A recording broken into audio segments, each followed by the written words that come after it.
To the floor of the Richmond Coliseum, and welcome to Richmond, Virginia, the heart of the South. I'm Kim Prince, along with a very charming Englishwoman, Virginia Wade, a former Wimbledon champion. She'll be sharing the duties with me here tonight.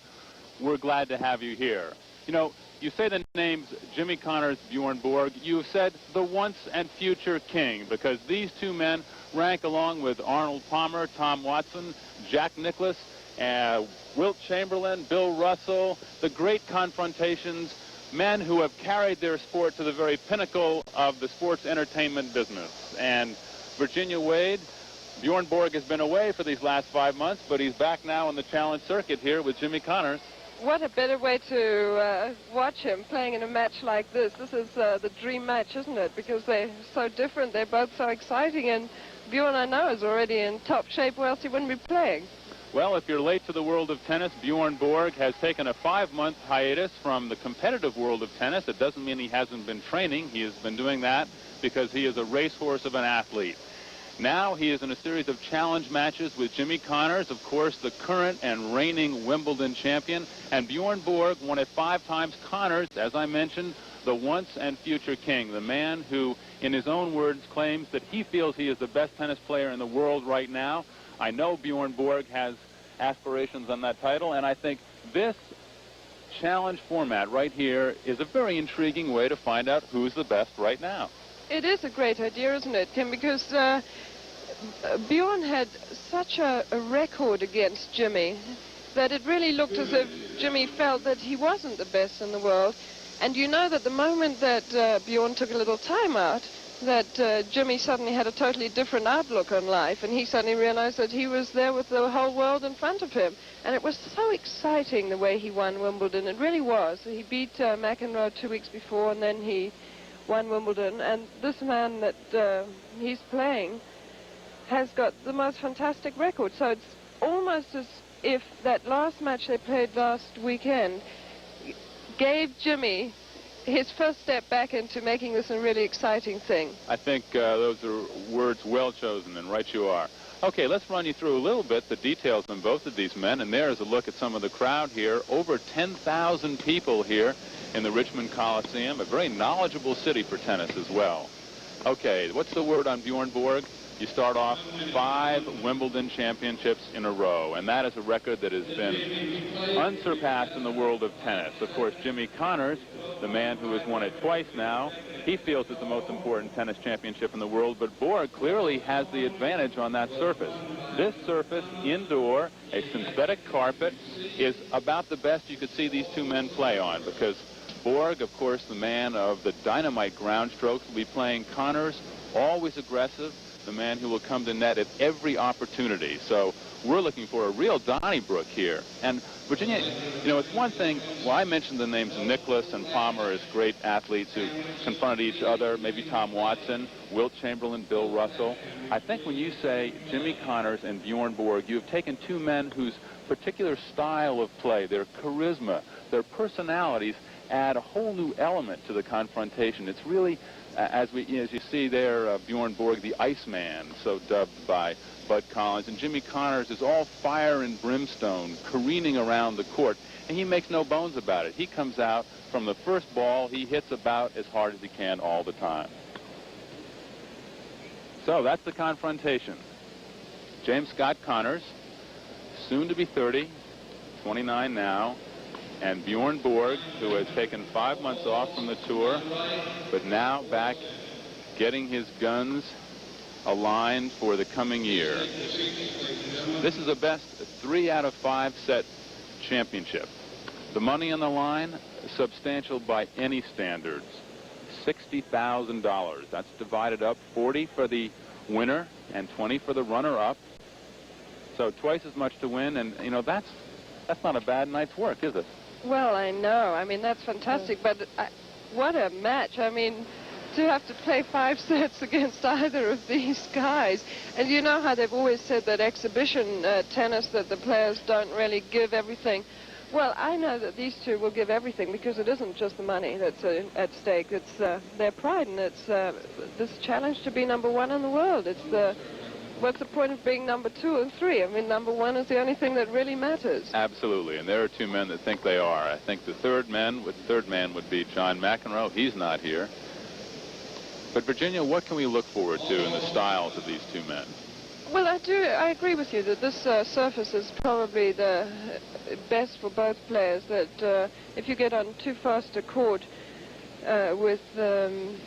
and a high bouncing court with the way that Jimmy plays, that he might have the edge because he is so dynamic and attacks the whole time. But this, they both have great ground strokes. It's perfect.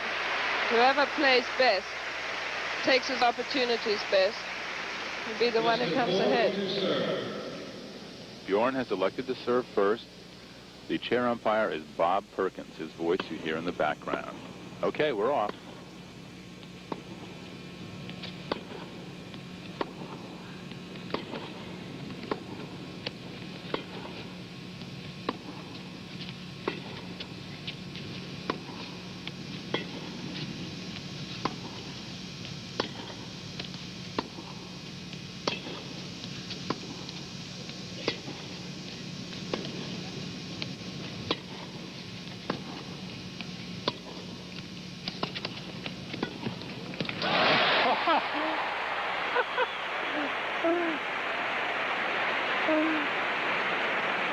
How many times would you see that? Bjorn Borg in the first point of a match coming in and winning it with a volley, and even he's smiling. Because Connors is over in the other end of the court, just completely fagged out.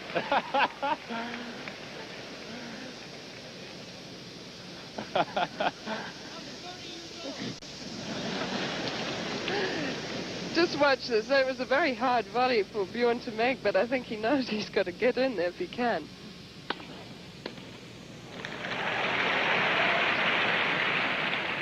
Let service.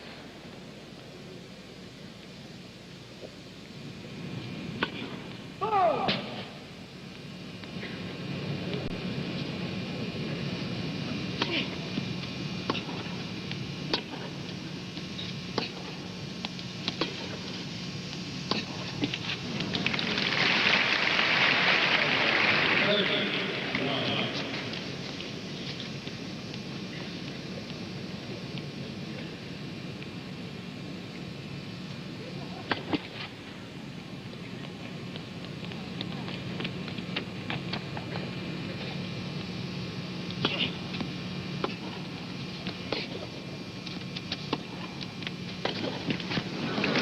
There's the Connors we know. Coming in, taking that short ball, driving it into the corner.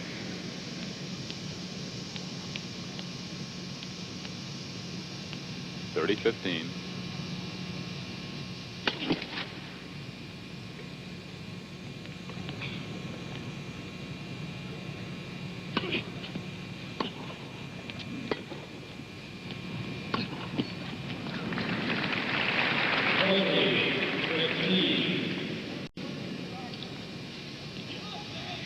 Borg seemingly right away into his rhythm, and Connors just trying to play himself into this match right now. Borg had quite a lengthy workout this afternoon.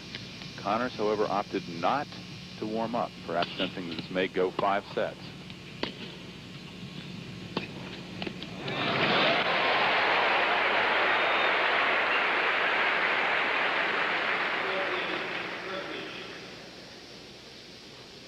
What a great forehand.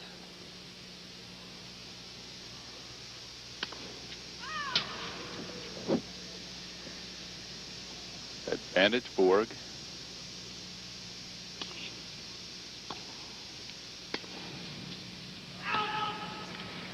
And that's long.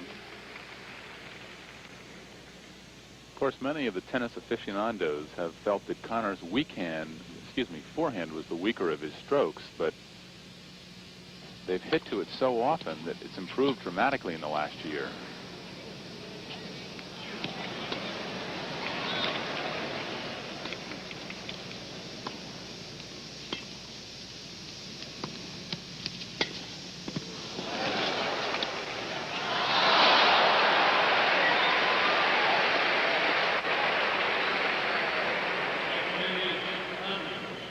That ball was wide, so it's advantage Connors. Just wide. Borg missing with that big buggy whip topspin forehand.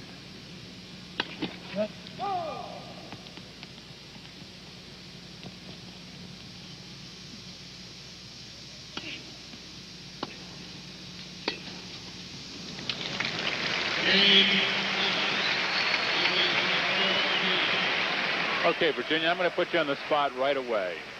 Borg has come off a 5-month hiatus. He hasn't been playing competitive tennis. Clearly, he's been training. He's still very fit. Connors is coming off a run of good major championship wins. How is that going to affect Borg? Well, I think Borg has to sense immediately that Jimmy is absolutely on a hot streak. Jimmy, the way he hit that forehand, he took it on the run and he hit it so crisply and so solidly. To see a player doing that, you know they've got to be very confident, because it's always those slightly simpler balls, or apparently looking simpler balls in the middle of the court, which really dictate whether a player is feeling confident or not. If you know that you see a short ball and you just can belt it for a winner, then you know that you're feeling like $1 million. And it's obvious. I mean, Jimmy just played a couple of great points. He was very quick. He did, didn't he? Yeah. He's very fit, isn't he? I mean, it's a long match. You have to find your way, but it helps to have a break at the beginning. Connors eager. Now to serve for the first time.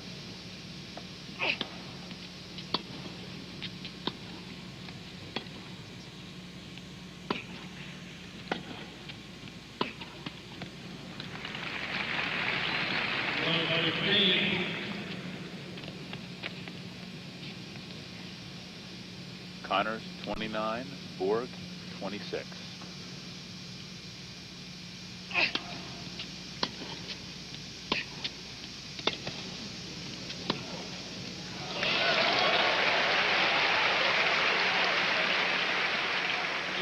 Connors can hit that two-fisted backhand anywhere. He's got great control with that ball.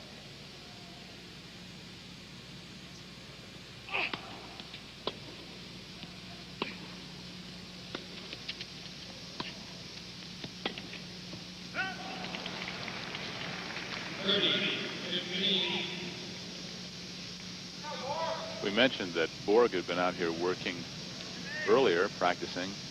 Connors is interesting. He oftentimes opts not to practice before a match when he's really keyed up. Doesn't want to leave any of his energy on the practice court.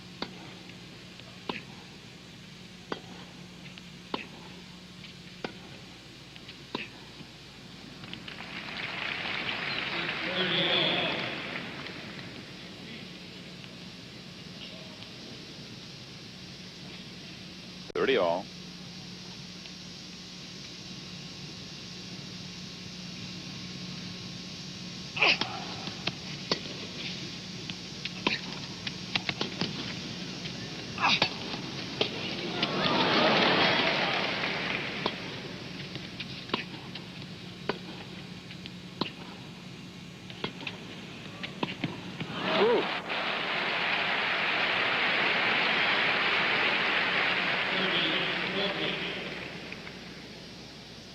I think Jimmy saw out of the corner of his eye that Borg had elected to stay in the same place and took his eye off the ball. That's a volley he won't miss very often. Okay, break point. Connors drew first blood. Now Borg has a chance to even it up.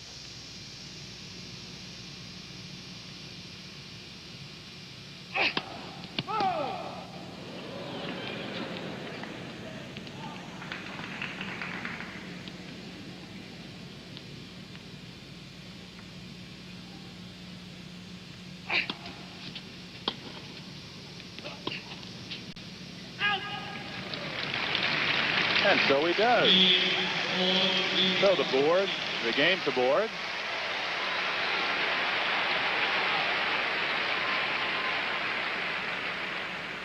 Much has been made recently of Jimmy Connors' new serve, but didn't serve him very well there.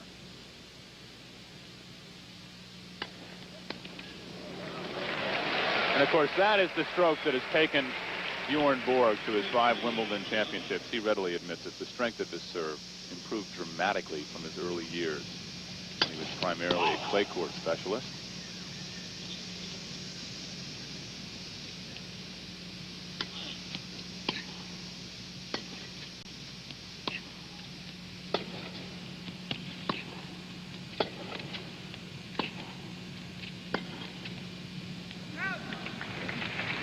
Virginia, I noticed that Connors has been really dicing and flirting with these lines. Almost all of his ground strokes have been within a foot or so of the line, so he feels he's hitting out confidently.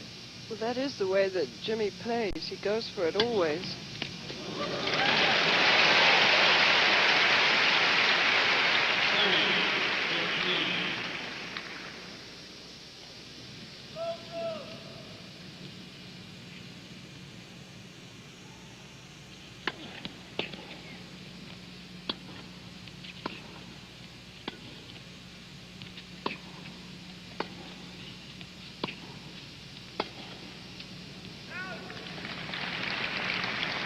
All. 30 all.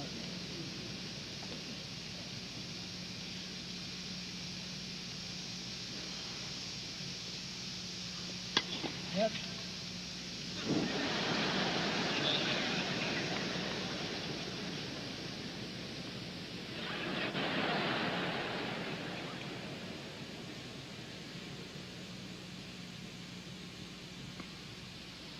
Bjorn Borg has won the French Open Championship 7 times. Gives you an idea of the strength of the ground strokes. 3 out of 5 sets in that tournament on slow red clay.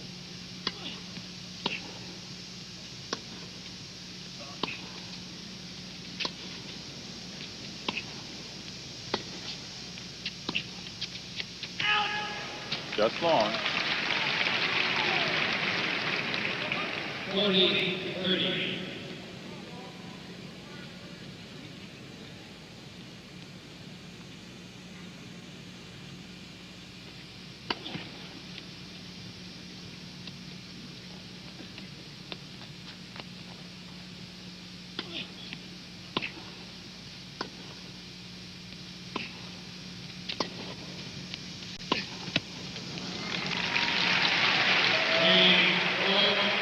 So Borg holds serve. He leads 2-1. And there is that somewhat suspect forehand of Jimmy Connors, Virginia. He came in there, and as we mentioned earlier, so many people have hit to that forehand, which is supposedly weaker than his backhand over the last couple of years, that it's improved dramatically. But that is the one mistake he seems to make in a tight situation on a big point. If he's going to make an error on a shot, it's that forehand. Yes. If you see that he was a little square onto the net, but I hardly think it's a weakness anymore. I think that people have played that to such an extent. But as I was saying before, he does go for the ball, and what has always been his trademark is that he goes out playing his game, and he doesn't like to compensate and take the pace off it at all. He just doesn't want to do that. And I think that the reason that he doesn't, I mean, in these little things, there's strengths and their weaknesses. And the strength of it is that everybody knows he's going to go for it. And that the weakness is really minimal.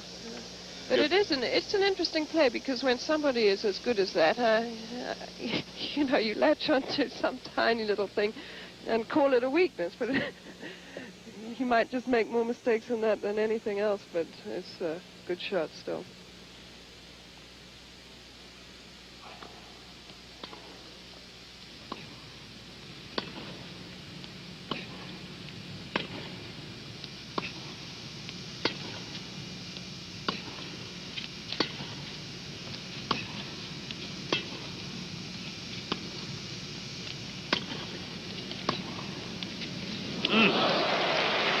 Well, I think that ball may have hit a seam there. I think there are a lot of players on the computer who would give anything to have Connor's forehand. So I mean, I can just see it. I think it may have just caught a seam there and skipped. 15 love.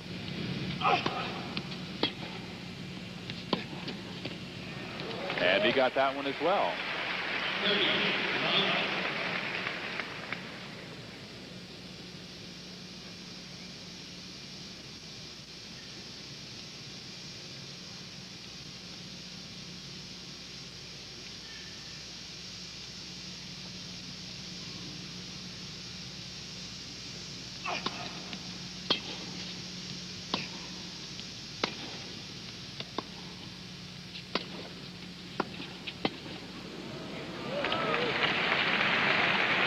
Well, perhaps a little bit unfamiliar territory for Borg up at net.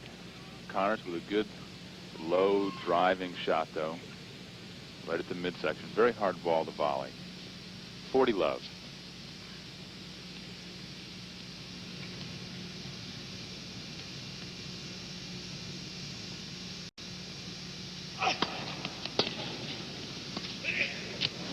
Ooh.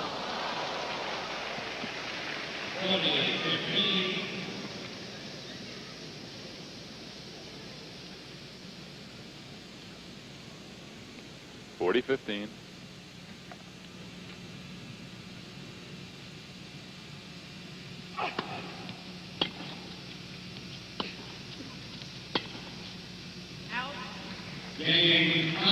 And he has the game. Virginia mentioned that Connors has one speed, really full ahead. In comparing athletes, it's interesting. I remember in the great Ali Frazier confrontations, there was no doubt about what Joe Frazier was going to do. He was going to come at you with his chin leading and his fists going. And that's about the way Jimmy Connors plays tennis. There's no mystery.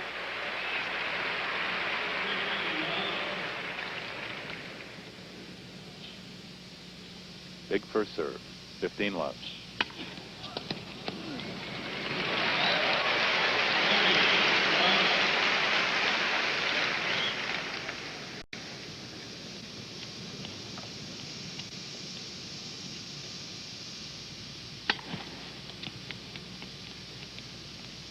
Connors leads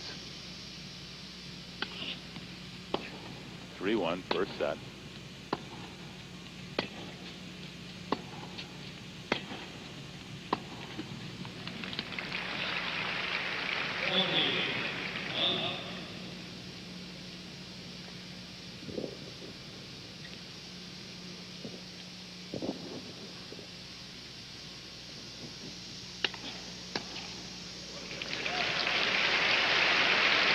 Mea culpa.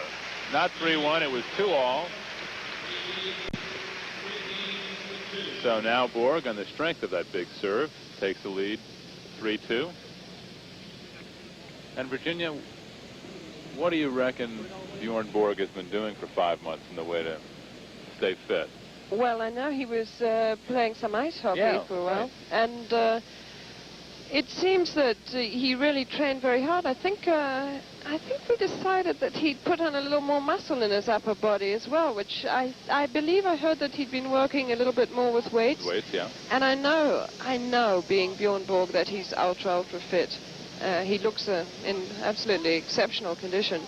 I know he took some time off around the French Championships and was on a boat in the Mediterranean with Mariana, his wife. And the story goes that he got off the boat in Monte Carlo or somewhere, and someone showed him the newspaper, and it said Wilander was in the semi-final, and he said it can't be true. So I really think that because Wilander has done so incredibly well this year, it's given him more incentive to come back and have, you know, he's got some more challenges, some new challenges. Interesting theory.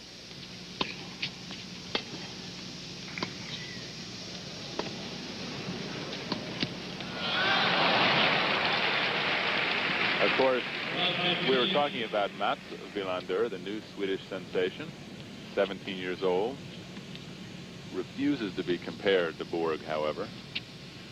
Very pointed about that. Doesn't want to be mentioned in conjunction with him. Two sides to that. One thing, it would be an honor to be mentioned, but at the other hand, you want to be your own man. 15-all.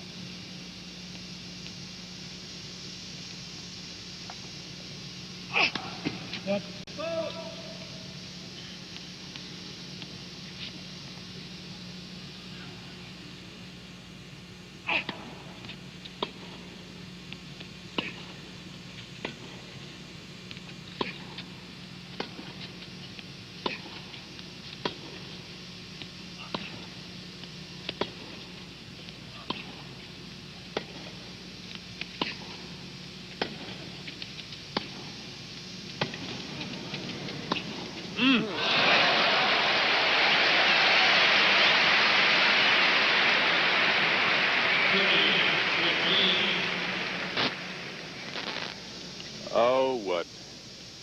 Glenn McEnroe would pay for a shot like that.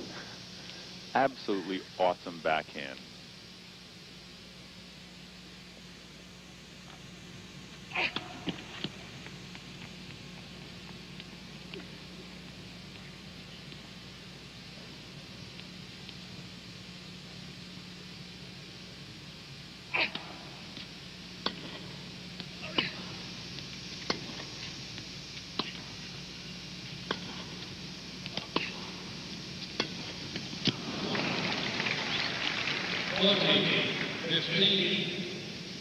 Our statistician, Sonny Dirth, shows us that Connor's serving 91% for the first set so far. Borg, of course, because he hits it a little bit harder, serving at around 40%. So, as expected, Connor's getting more of his first serves in.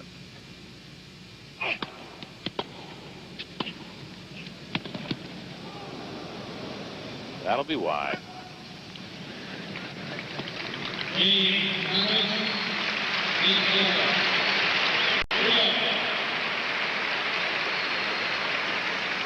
So 3 games apiece.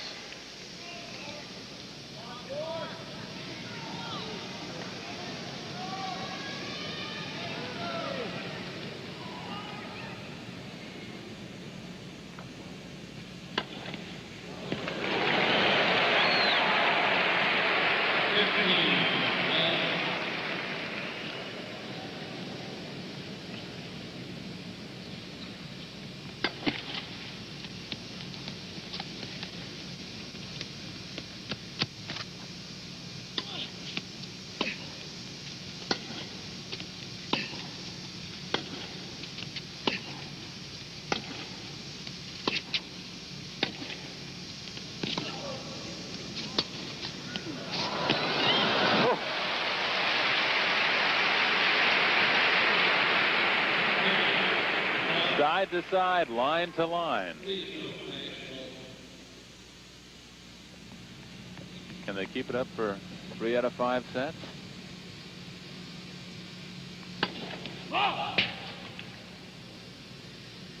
Borg does not have exactly a classic service motion, but at the last instant, he gets all his weight into the ball. It's hard to read, too. 30-15. I know he's played mixed doubles in the past with Mariana. Have you ever played him in mixed doubles, Virginia? I played with Bjorn. Oh, you played with him? Yeah. He's the fastest man on earth, I think. Dare I ask what titles you won? I don't remember whether we even won. Must have been my fault. If we didn't. 30 all. If you joined us late, I'm Kim Prince along with Virginia Wade, and this is a Borg Connors challenge match. 3 out of 5 sets.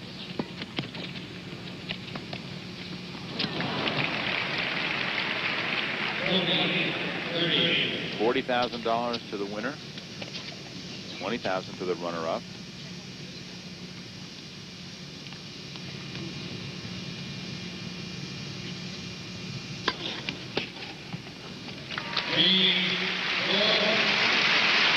So Borg on form.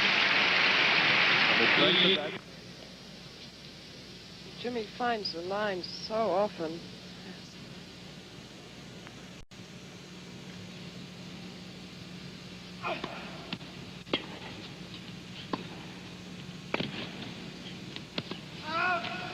Just wide. 30.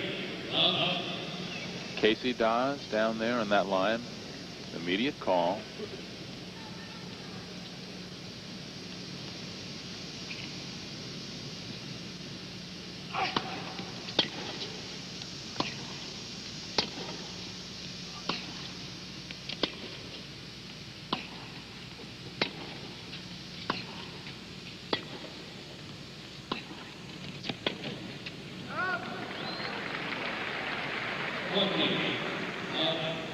$40 love for Connors. If you count championships, Connors has won the U.S. Open 3 times, been the Wimbledon champion twice, Actually has won the Wimbledon doubles, too, with Ilya Nastase.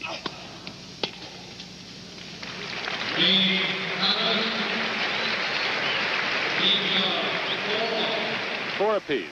Connors, of course, not noted for his doubles play, but like any great athlete, he can adapt to the style of play. Doesn't play much doubles anymore, but back in the middle 70s, he played with Nastase. They were a good team. Borg, of course, plays doubles only nowadays for the Davis Cup team. What a lineup that would have been in the American Swedish Davis Cup match. Borg and Wilander together. Ooh. It's amazing how a country like Sweden produces one great star and then the others all follow after.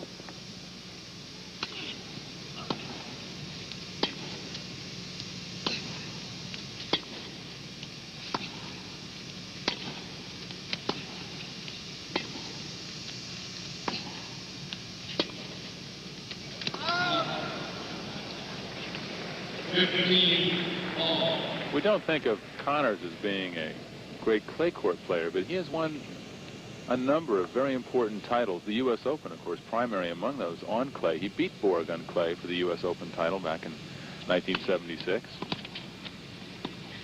Ooh. 15-13.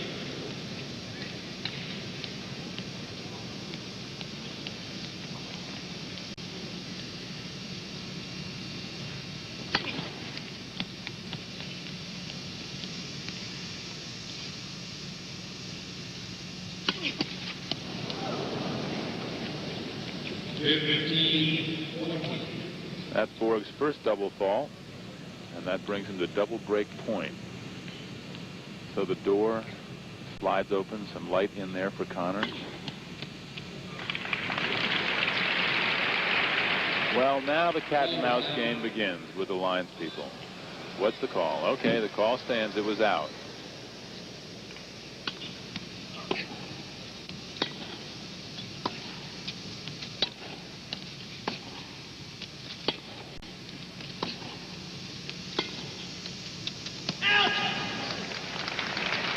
So Connors has the game. That ball sails long. 5-4, and Connors will be serving for the match when we come back. Oh, we're staying here, okay?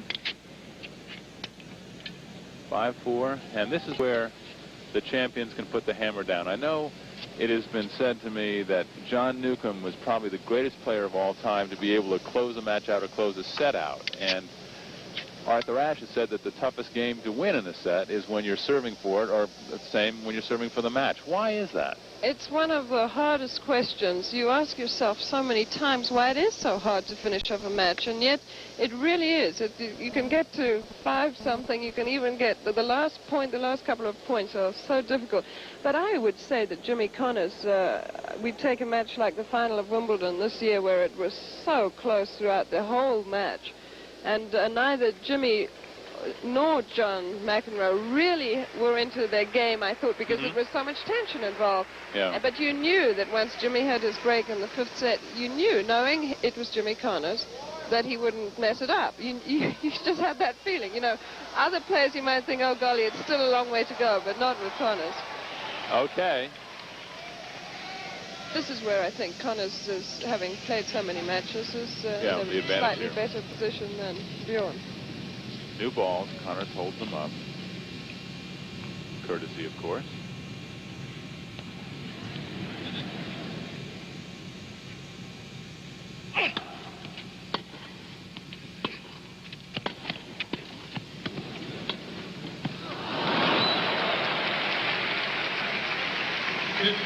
Oof, that ball sort of rolled around there in the top of the net before it fell back. 15 love.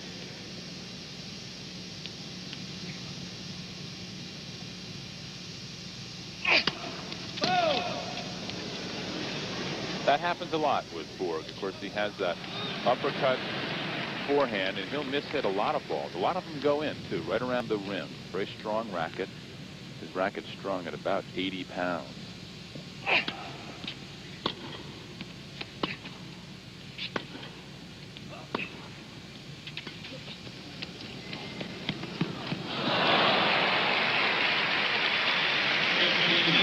of a loose shot there, I think. Yes, because that drop shot really bounced too high to be a really perfect drop shot. I think the idea won the point, though, rather than the actual execution of it.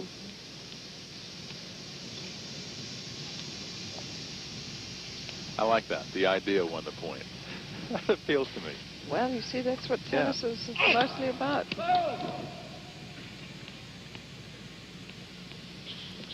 Connors serving at 83% on first serve so far in this match.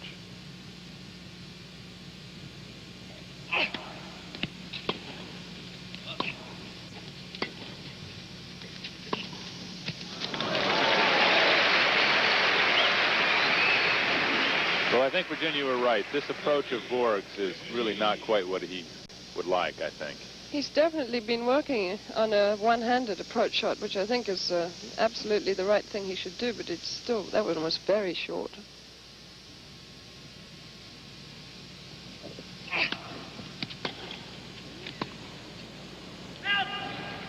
Well, I think Connors thought the serve was long. Okay, the call stands. 30 all. Connors has won 60% of the points in which he has gotten his first serve in. So let's see if he gets one in here. Big point.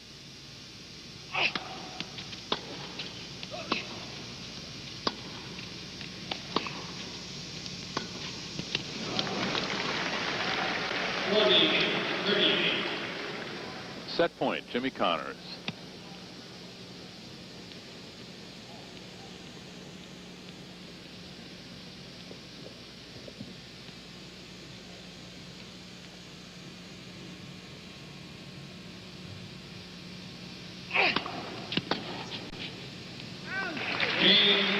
And Connors does just what Virginia Wade said he would do.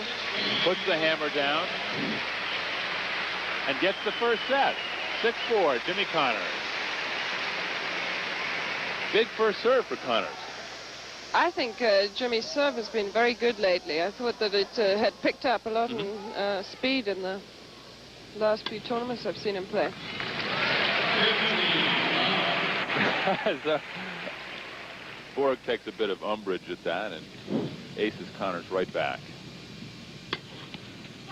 Oh, it was close.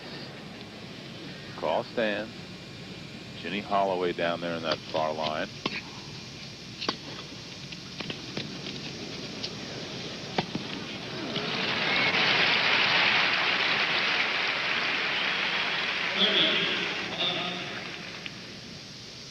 Always been fascinated with the way Borg stays implacable.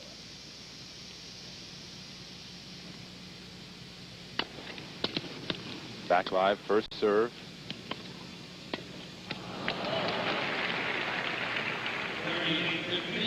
Doesn't look very comfortable up there, does he? You have the feeling he thinks he's got to get into the net, but he sort of slows down when he gets there. It doesn't close in. Little indecision.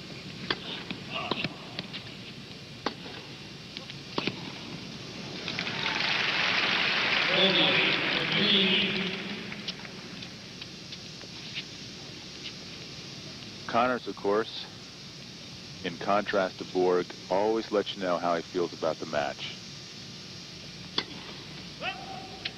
He'll carry on with the spectators, gird himself, raise his fist in the air.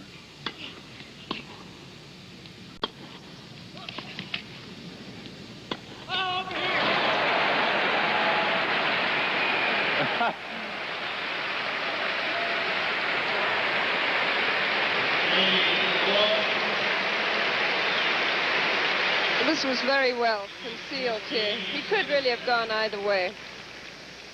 Talk about forehands, and of course there Connors running to the other side of the court, pointing to where he would have liked Borg to hit the ball. You see, going back to this forehand in mid-court, what we were saying right at the beginning, Jimmy, being confident, really goes for that, but he hits it very flat. Now, if that ball stays down with a little bit of underspin on it and it just sits and looks at you, you really have to put a whole lot more topspin on it to get it to clear the net. Yeah. And this is why the topspin forehand players probably don't have as much trouble as that. But the ones who hit it a little flatter, and that they probably like the higher ball, better, and they do have a little trouble with that shot. You have to really put a little slice on it as your alternative. It's interesting, Virginia, when you mention the topspin and thinking back of the great tennis greats, Tilden, Budge, you know, none of them hit with a topspin that today's pros hit with. And I've always felt that if you were to compare them, you would have to say, well, you can't compare them because they're playing with different equipment and a different style of play. It's an interesting point. Let's take it up in a little I mean, while. I think that if just quickly, I think if Tilden, he would have been able to adapt. He would have hit with topspin if the game dictated that, if that was the current vogue. Well, that's just what I think it is. It's what's in fashion at the moment. I think the game's changing back again from the heavy topspin. That's a good point. Yvonne Lendl, he just hauls up and hits it as hard as he can. Not as much topspin as Bjorn Borg or Vilas. Well, look at McEnroe, and now Yeah. the next year is coming along copying McEnroe, and so they're going to be net rushers.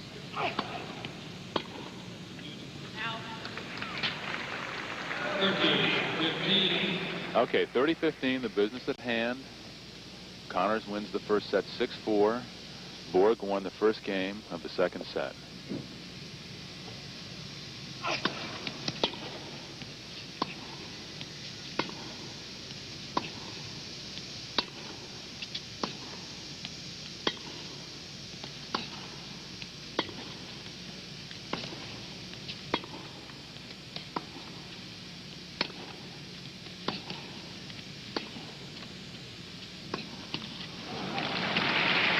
And now, Virginia, I notice that Borg is getting into the rhythm of this match. He is getting himself prepared a little bit earlier.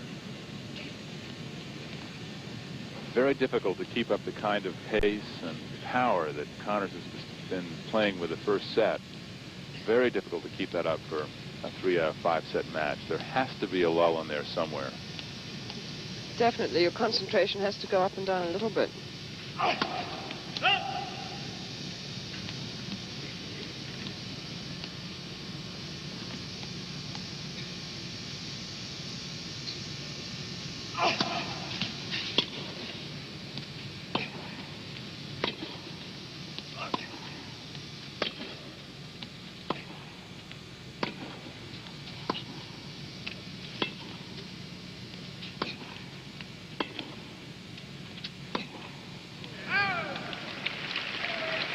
Now there's where that topspin would have helped him. Yes, when it stands there, as I was saying, it sort of hangs there. You almost are in a hanging moment, and you've got to do something with your feet, and it's very easy not to move your feet quite as well for that ball. Borg would like to draw blood here.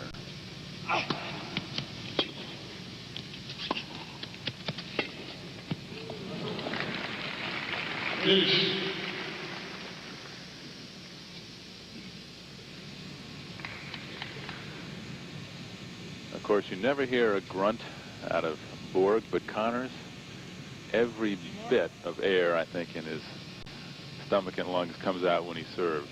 Very audible. That again is a fashion, isn't it? Because it's obviously supposed to help to exhale as you put any effort into something, but you wonder whether he's not going to have trouble with his vocal cords.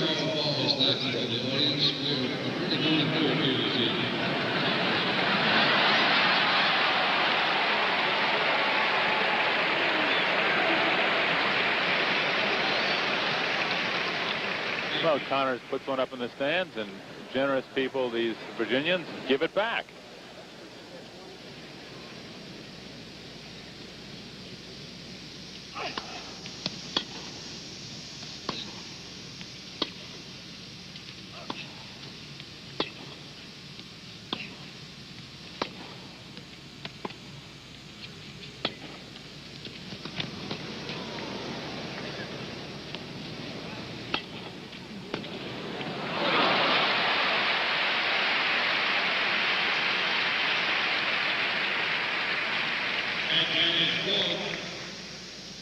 Well, you pretty much knew that he was going to hit that way he was lined up, but it was so powerful that even if you're waiting there, you can't hit it back. Break point here for Borg.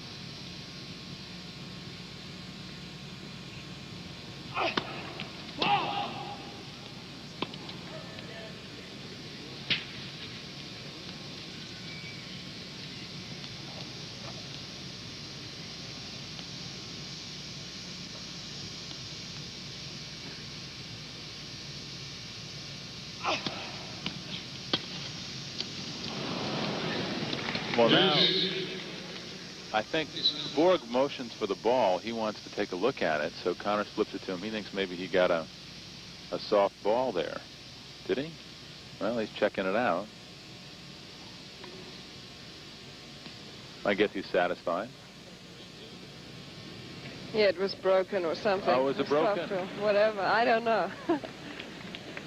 Well, now, it looks like they're going to play the point again. The rule is if the ball actually breaks in play, you have to replay the point. Now, Connors flips it over to Jerry Depew, the net judge, who was giving it to Bob Perkins, and everybody's going to have a squeeze here. Oh, it's one round, back it goes. One ball left. Where are the rest of the balls?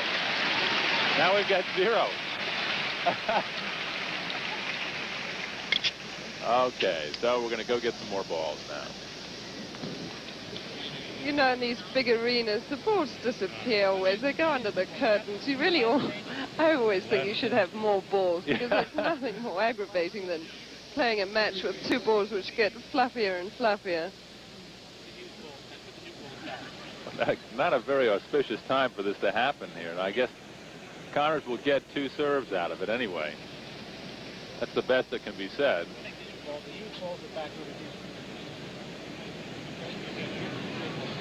That is an interesting rule, though. If the ball breaks during the point, and you notice it, regardless of whether you win or lose the point, obviously if you win it, you're not going to complain, but if you lose it, you have the option of playing the point over again if you can convince your opponent or the umpire that the ball broke, which is exactly what Bjorn Borg did. I should hope he gets 2. No, it's okay. It's still advantage Borg here.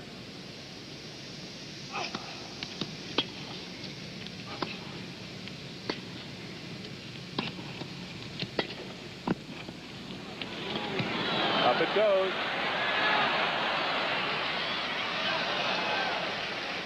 And just long.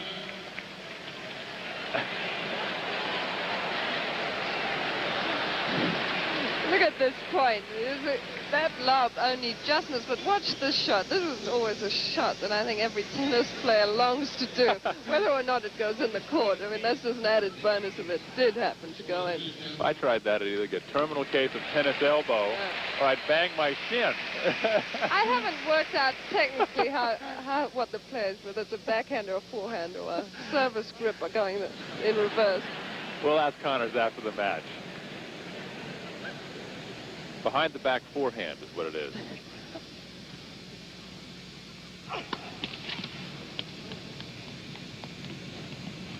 The score is deuce. Borg leads this set 1-love.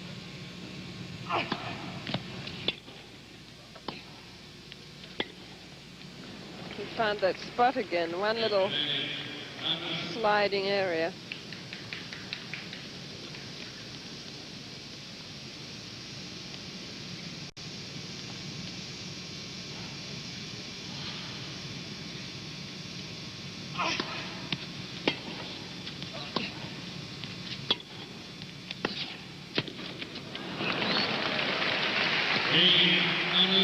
And again, Borg venturing the net,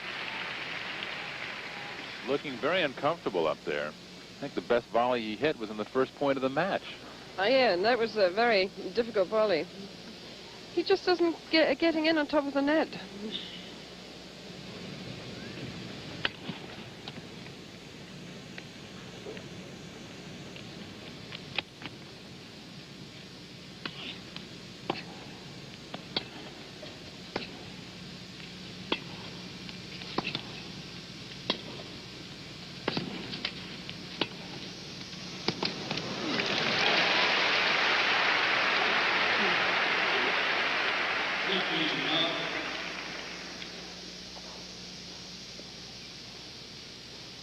If nothing else, Bjorn Borg will track down almost every ball hit to him when he's in the backcourt.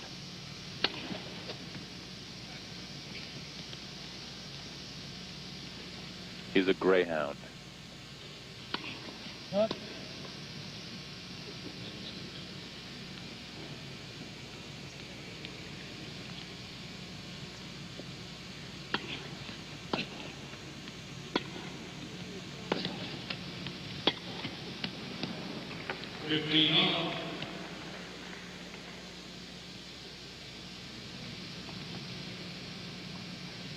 Connors has won the Grand Prix Masters Championship, WCT Dallas Championship, the Australian Open. Yep. Of course, those are all in addition to his Wimbledon and U.S. Open crowns.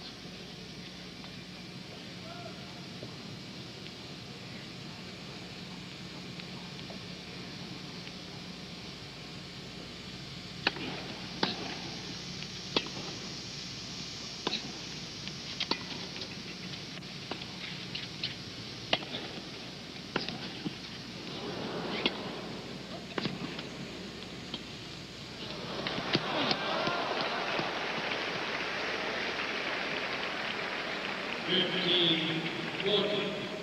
1540, and there's a shot I think that normally Bjorn Borg would not hit. I think perhaps not having played many matches, he's not as confident of his ground strokes. Maybe tries a shot that's really not of his nature, I think, a drop shot. It looked a fairly desperate sort of shot, that. What?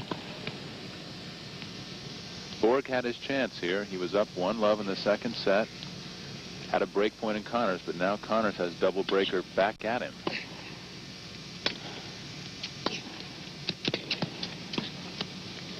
Did he get it? Yes. So he has a break here early on in the second set. Connors leading 2-1. And we talk a lot about serves. We've mentioned that Jimmy Connors' serve has improved dramatically in the last couple of years. I know specifically he worked on it for this year's Wimbledon, and he credits, even though he double faulted, I believe, 11 times in the Wimbledon final against McEnroe, he thinks that his improved serve has been a real difference in his game. Do you agree with that? I absolutely agree, because I thought it was very noticeable that his serve was so much better at Wimbledon. In the fifth set, he came up, well, actually in the tiebreaker of the fourth set at Wimbledon, he came up with such fantastic serves. And especially, we'll be seeing him serving into the deuce court now. But I thought particularly his serve had improved into the left court down the tee, which is the unusual place for a lefty to serve. And we've said for a couple of years that his toss was too much over his head, and that he just pushed his first serve. Well, I mean, comparatively pushed it in. And suddenly he started hitting it, and it gives you such a lift in every single game you play if you can rely on hitting a couple of big serves. Well, I mean, I think it's fair to say that without his serve, John McEnroe would not be one of the top 3 players in the world. Well, I think his serve really is the difference. I have to make a theory about this, because with John McEnroe's fantastic serve, but it is a very unorthodox shot. And therefore, it's a little bit complicated, and if anything goes wrong, he's in a little bit of trouble. And I think that that's really what I think happened to his game a bit this year, because it's only a touch off, but that serve is giving him a little bit of trouble. Good point.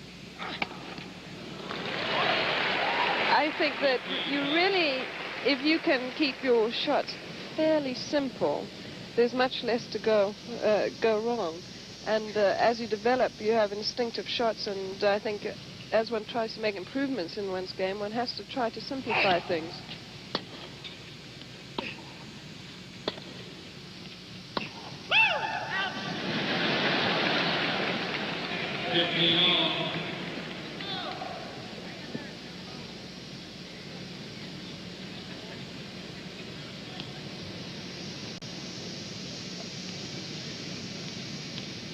Right now, Connors serving considerably better than Borg. Borg has only had 2 of 9 first serves in this set. Connors doing much better than that. That ball was long, but the passer was good anyway. 30-15. That one-handed approach shot. It's new, isn't it? We didn't really see that last year from Bjorn.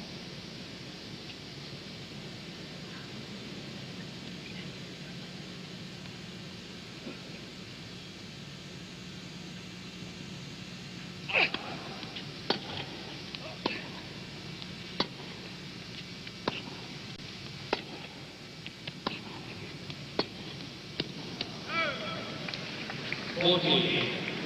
40-15, and now the errors begin to flow off Borg's racket. He has 15 unforced errors on his backhand side alone, so that gives you an idea of the way he's playing. 20 errors altogether.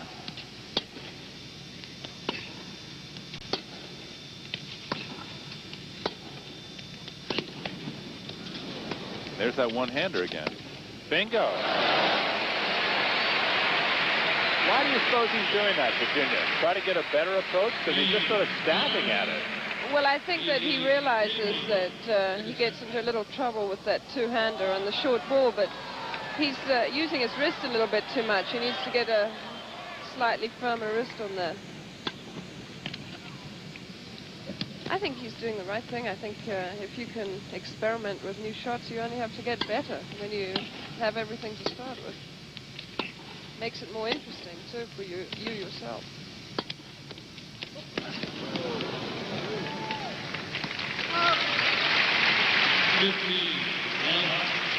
Fifteen love. Borg comes in and makes his first winning volley in some time. Still, that certainly is not a classic volley. He comes in and kind of drops the racket below his hand.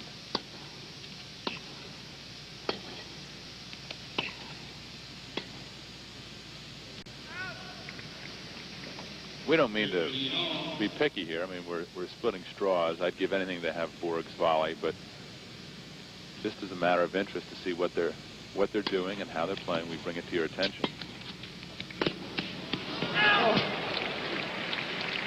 30-15. 30-15.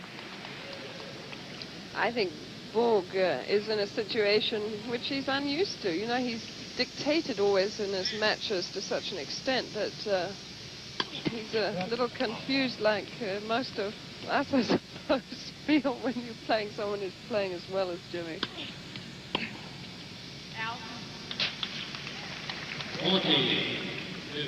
40-15. We'll alert the stations down the line that we'll be taking a station break after this game.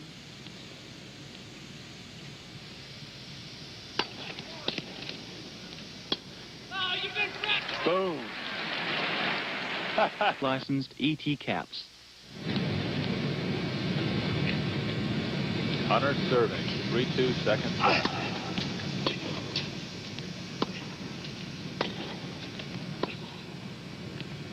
Just wide. Connors won the first set 6-4. Has a service break here.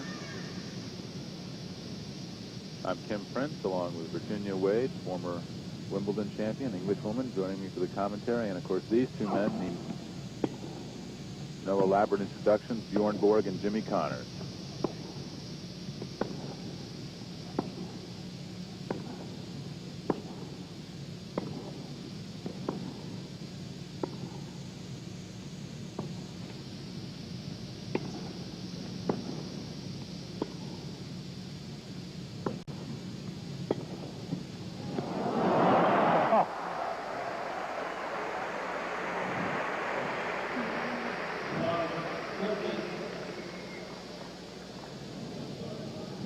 Love 30. Up until this game, Connors has been having a devastatingly good service game. 83% of his first serves, 9 of 10 when he has come to net. 9 of 10 points he's won when he's gotten to net. Gives you an idea of how effective he is up there. I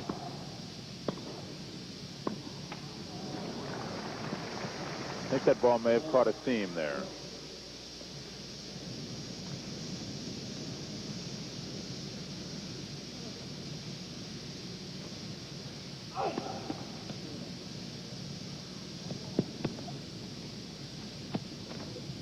So there's life in the Swede. Triple break point will draw him even.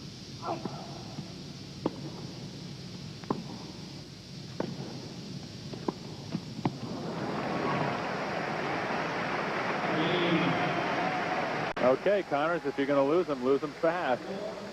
Why waste time if you're going to have a bad game? Well, isn't it amazing? He's been winning his serve so comfortably, and then suddenly you get a net cord and a slightly funny bounce and back even.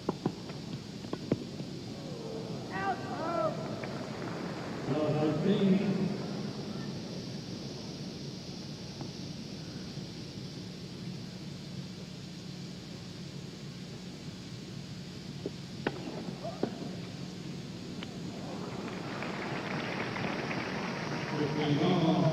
15 all. Connors has always reminded me of a character from Spanky in our gang. You may not know who that is, Virginia, but sort of a ragamuffin guy whose hair flies all over. One of our cartoon characters. Never heard of American television. Well, doesn't sound right at all. Yeah.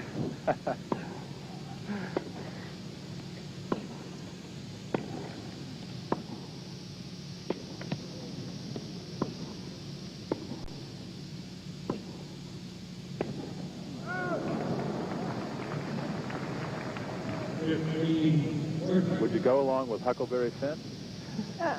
Probably a little more. I mean, the thing that's so great about Jimmy is he looks so young still. He does, doesn't he? He looks like a teenager practically, which is fantastic.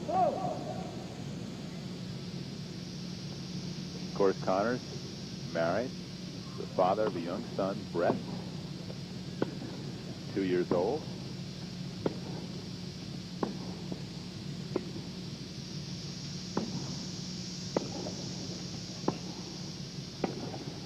Great shot. Yeah. That's so difficult to change the angle to that extent. Just look at this.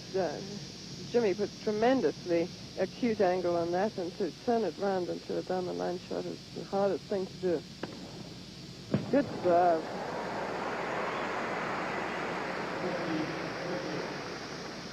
.40-30.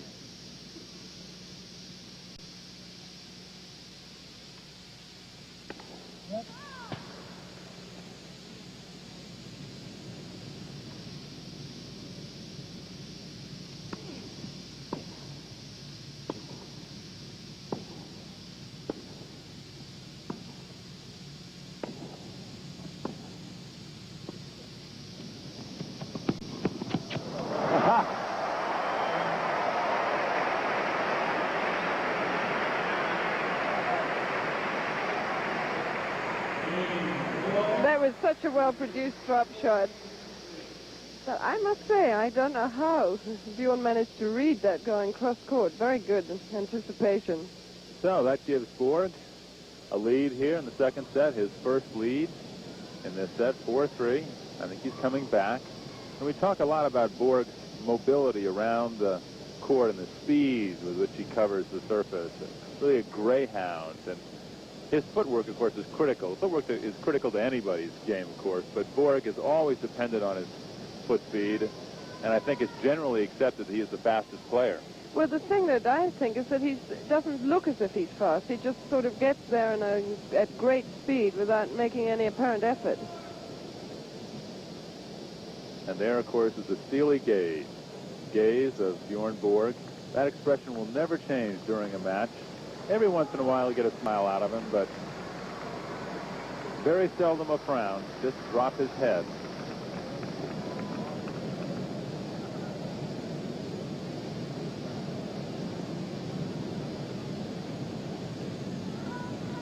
Okay, Jimmy Connors won the first set 6-4. Serving here to draw even at 4-all in the second set.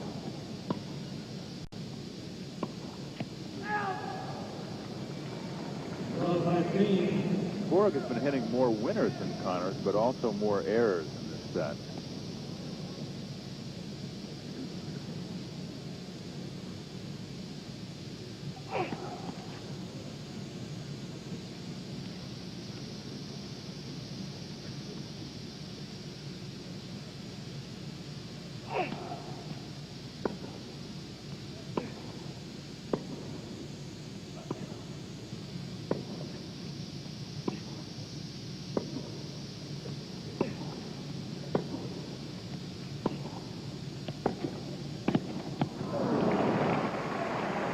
that might have been going out. Well, that's error number 13 for Connors. I beg your pardon, error number 11. Borg has 11 as well. Borg has 9 winners, though, compared to Connors' 2 in this set.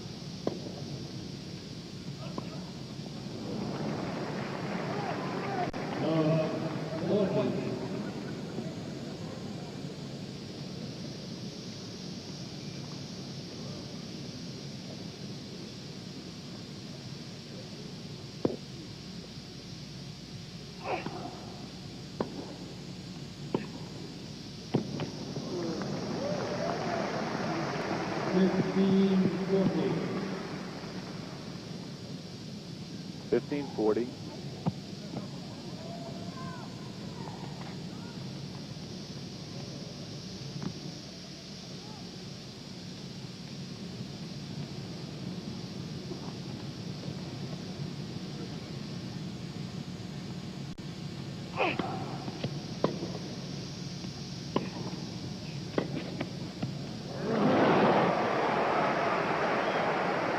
And there's the Bjorn Borg that we know so well.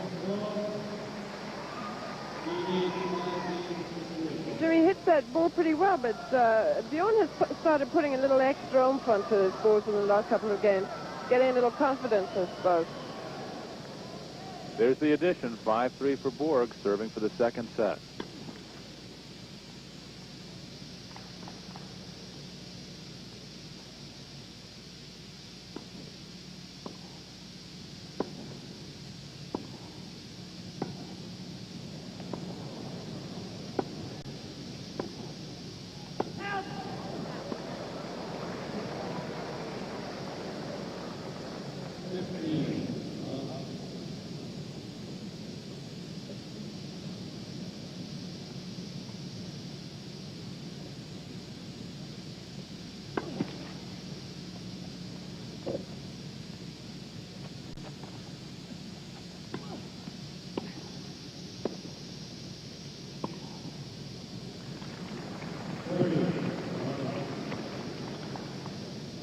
Love. Borg 2 points away from the second set. Very quick and very dramatic turnaround. 3-all. Connors got a bad bounce, 1 bad error, and boom, Borg has him on the rope.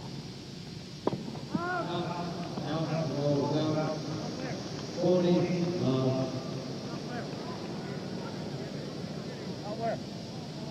You told me you saw that? It did look rather good, that shot. Connors walked up and said, out where? Out of Borg's reach, I think. 40 love.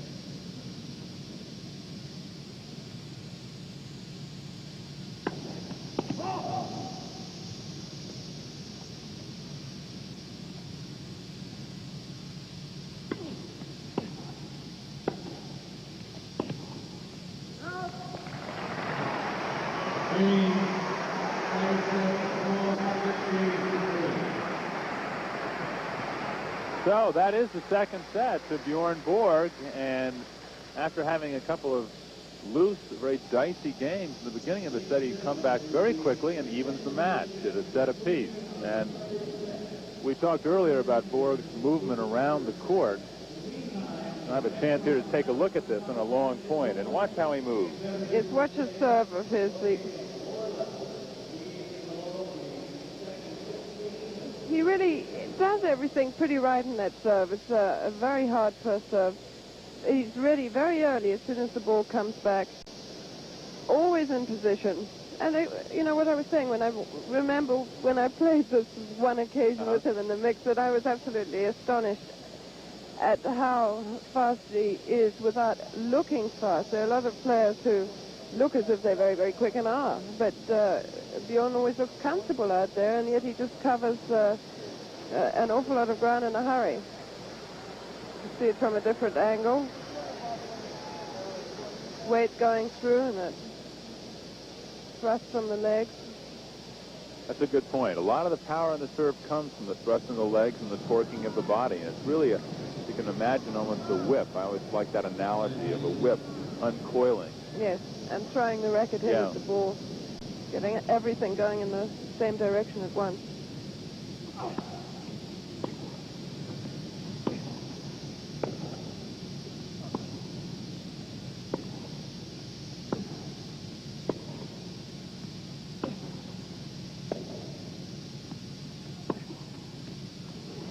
And of course, those comments coming from Virginia Wade, who, along with Martina Navratilova, is considered to have the finest serve in women's tennis.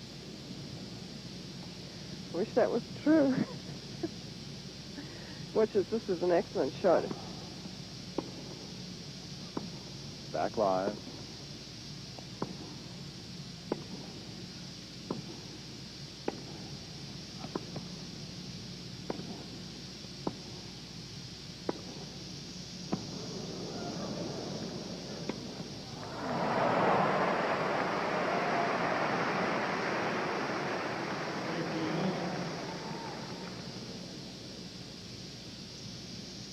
Now you can't tell which way he's going to go. Both players going for the shot now. With a bit of luck, when at one set all, the third set is, at the beginning of the third set is a very closely fought event. Oh, that was very close too.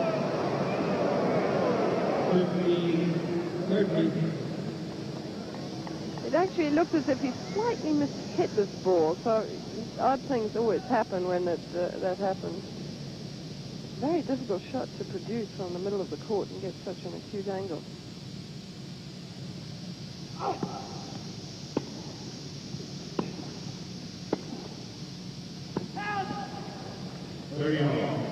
30 all. In the second set, Connors was 6 for 13 on points that he won where he got his first serve in. Borg, when he got his first serve in, was 7 for 8 on winning the point. So I think part of that is just the sheer strength of Borg's serve when he gets it in. A little bit harder than Connors.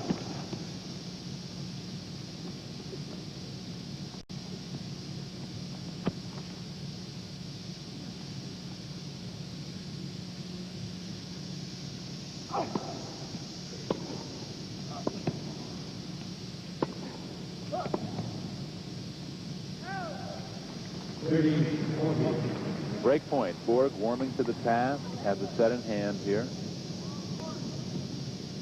Perhaps his confidence will grow as the match progresses.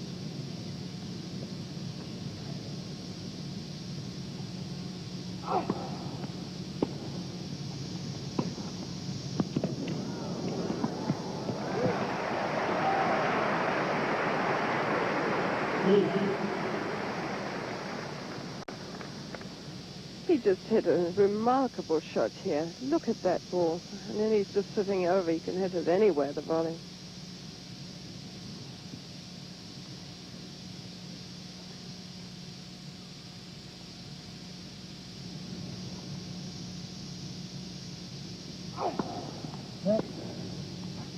It's an important game, this, for Jimmy Connors, because he's just lost 5 games in a row, and he was game point down, and he really needs to hang in here.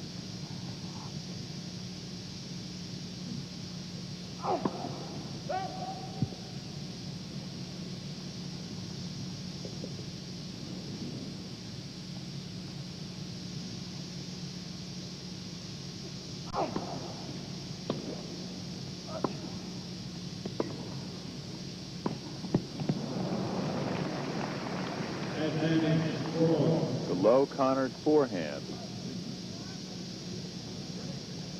Arthur Ashe says, if there is a chink in Jimmy Connors' armor, that is it.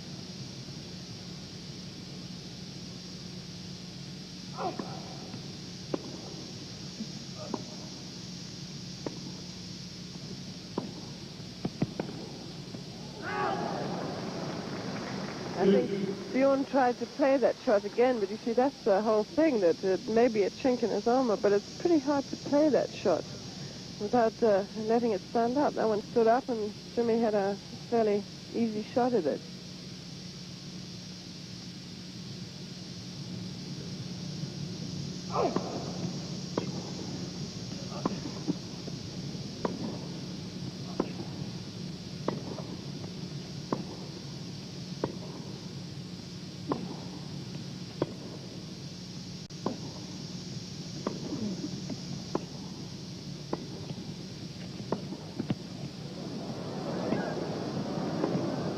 Oh.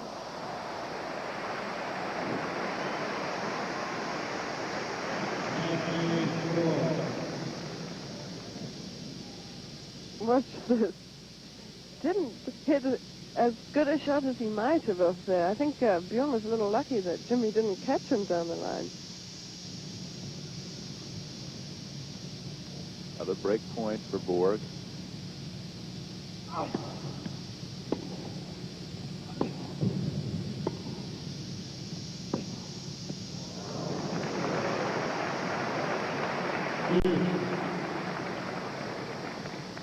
Well, so much for the chink in the armor. Well, and you've got to give it to him. When he's in trouble, he still goes for the shot. Plays a winner. He really does. When he's in trouble, he goes right for the line. Yep. Courageous. Fortune favors the brave.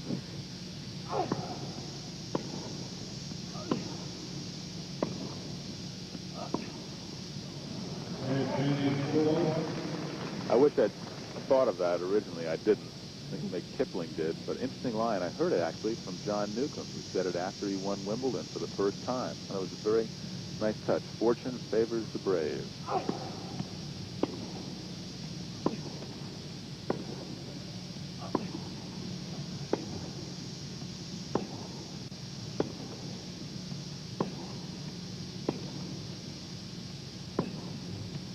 That is an awfully long way to go. Things can change very much. What a good throw. And that is Borg's fourth ace on the opening point of a service game to wide to Connor's backhand side.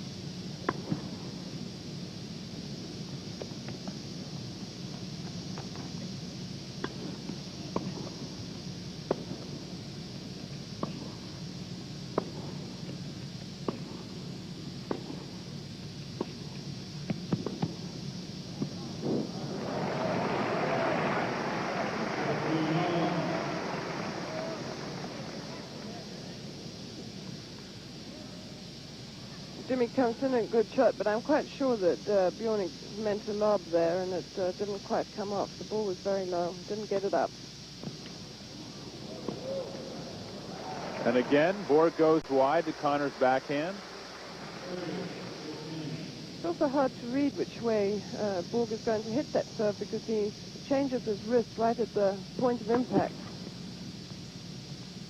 Doesn't do anything different in his action for wherever he's going.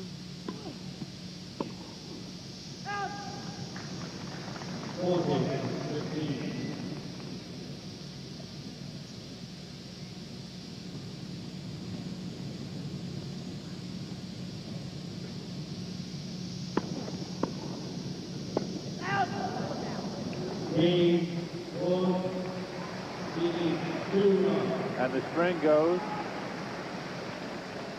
along.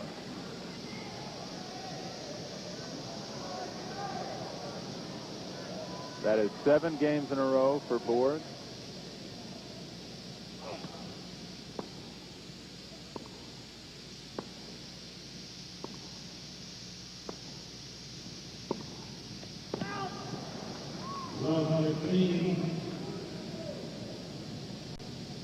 Jimmy rushing that shot, getting a little anxious, trying to do too much.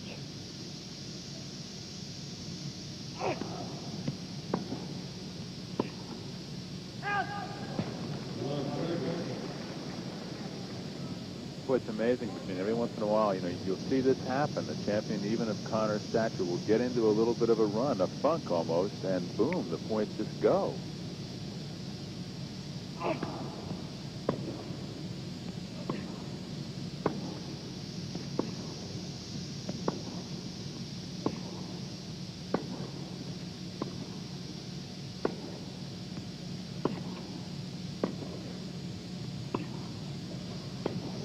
Off the line.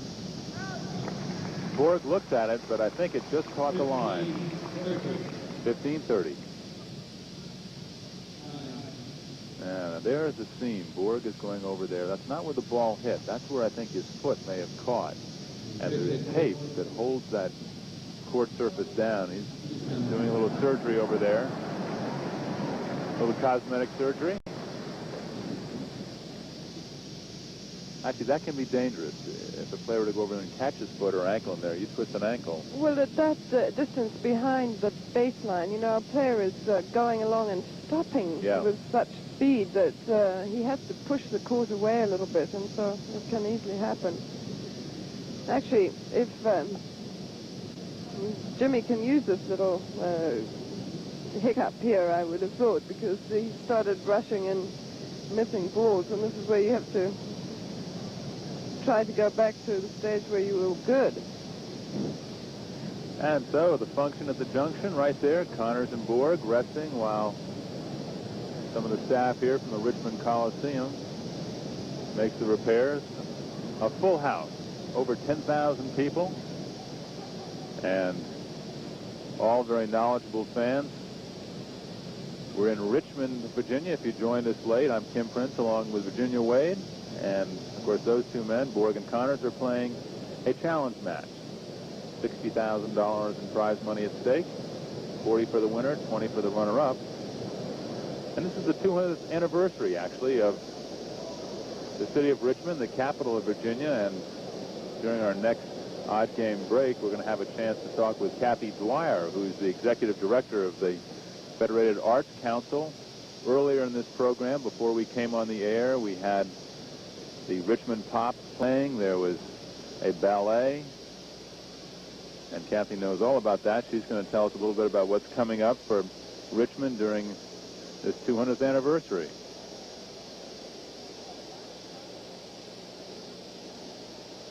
I don't think 200th anniversary is on Connors or Borg's mind right now. They're chatting away. What are they talking about down there?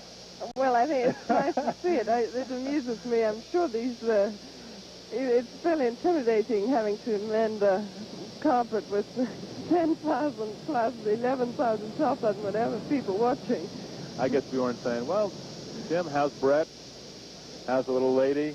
Well, it's we were saying that Jimmy had a son and a very happy marriage, and it's been amazing because he really has changed his image since he got married. A very touching scene with his wife Patty at Wimbledon too. Oh, it was absolutely gorgeous when he won, and the first thing he does is call her over and give her a hug and a kiss, and it's very noticeable. It's great to see.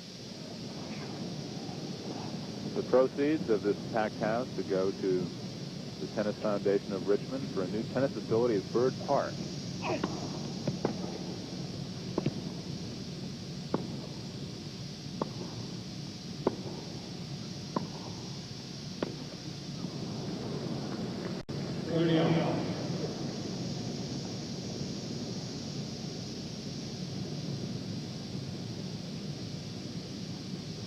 Connors has 9 unforced errors this set already.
Deuce, big game for Connors here.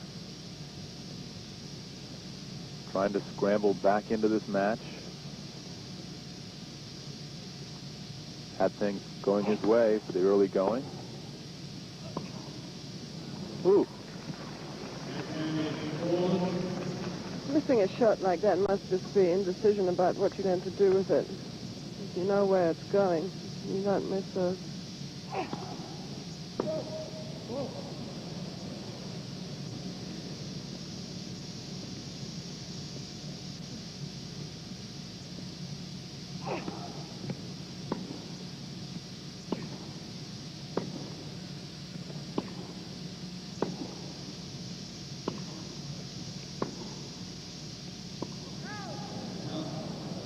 Late call, but the ball was out. Back to deuce. Borg would like this game. Would give him a 3-love lead in the third set. A set apiece. Best 3 out of 5. 5-time Wimbledon champion Bjorn Borg, the once and future king, perhaps. The current king, of course, James Scott Connors. Yep.